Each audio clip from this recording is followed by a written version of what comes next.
रवींद्र चव्हाणांनी विलासराव देशमुखांबाबत केलेल्या वक्तव्यावर दिलगिरी व्यक्त केली आहे। लातूरमधील एका प्रचार सभेत रवींद्र चव्हाण यांनी लातूरमधून विलासराव देशमुखांच्या आठवणी पुसल्या जातील असं विधान केलं होतं। दरम्यान यानंतर रितेश अमित देशमुखांनी त्यांच्यावर नाराजी व्यक्त करत टीकास्त्र डागलं। दरम्यान यानंतर रवींद्र चव्हाणांनी दिलगिरी व्यक्त केली आहे। पाहूयात यावरून नेमकं काय काय घडलंय। विलासरावांच्या आठवणी या शहरातून नक्कीच पुसल्या जातील यात काही शंका नाही। लोकांसाठी जगलेल्या माणसांची नावं मनावर कोरलेली असतात। लिहिलेलं पुसता येतं, कोरलेलं नाही। या विधानाचा मी निषेध करतो आणि त्याचा निषेध सर्वत्र होतोय।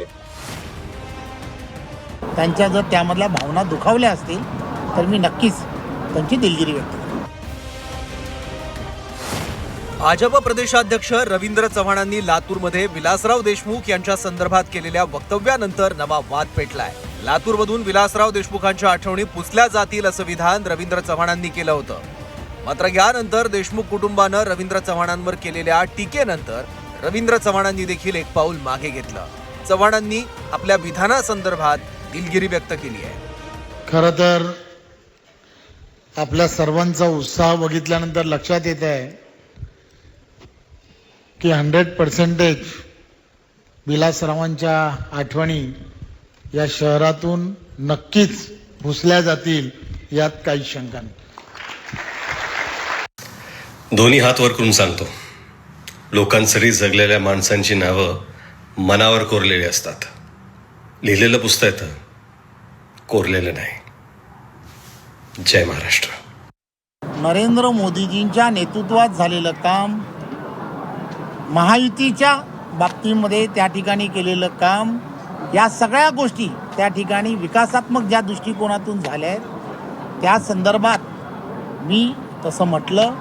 परंतु तरीसुद्धा त्यांचे चिरंजीव माझे अत्यंत चांगले मित्र आहेत। त्यांच्या जर त्यामधल्या भावना दुखावल्या असतील तर मी नक्कीच त्यांची दिलगिरी व्यक्त करतो। रितेश देशमुख यांच्यानंतर अमित देशमुख यांनी देखील रवींद्र चव्हाण यांच्या वक्तव्यावर नाराजी व्यक्त केली होती। चव्हाण यांनी हे विधान करायला नको होतं। त्यांच्या विधानाचा निषेध करत अमित देशमुखांनीही चव्हाणांवर टीकास्त्र डागलं। तर रवींद्र चव्हाणांच्या बोलण्याचा अर्थ वेगळा घेतल्याचं म्हणत आशिष शेलारांनी सारवासारव केली आहे।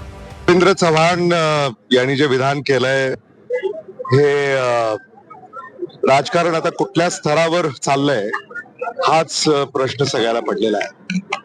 दुर्दैवी आहे, त्यांनी असं विधान करायला नको होतं आणि लातूरची ही संस्कृती नाहीये, किंबहुना महाराष्ट्राचीच ही संस्कृती नाहीये।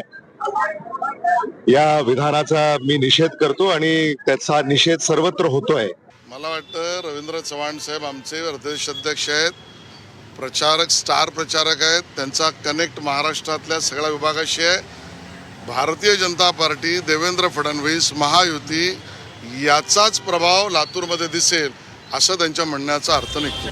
रवींद्र चव्हाणांनी विलासराव देशमुखांसंदर्भात केलेल्या विधानानंतर संजय राऊतांनी भाजपवर टीकास्त्र डागलंय। भाजपला शिवाजी महाराज, महात्मा गांधींच्या देखील आठवणी पुसायच्या आहेत असा आरोप संजय राऊतांनी केलाय। तर रवींद्र चव्हाणांच्या वक्तव्याचा विपर्यास केल्याचं नवनाथ बन यांनी म्हटलं। शिवाजी महाराजांच्या आठवणीही पुसायच्या आहेत या भारतीय जनता पक्षाला। त्यांना महात्मा गांधी, पंडित नेहरूंच्या आठवणी पुसायच्या आहेत। त्यांना शिवसेना तोडून किंवा विकत घेऊन बाळासाहेब ठाकरे, हिंदू हृदय सम्राटांच्या आठवणी पुसायच्या आहेत। त्यांना शरद पवारांचं कार्य पुसायचं आहे आणि त्यांना काय ठेवायचं आहे तर स्वतः आयत्या बिळावर मारलेल्या रेघोट्या ही त्यांना ठेवायचं आहे। मला वाटतं रवींद्र चव्हाणांच्या वक्तव्याचा विपर्यास करण्याचा प्रयत्न केला, त्यांचा बोलण्याचा हेतू तो नव्हता।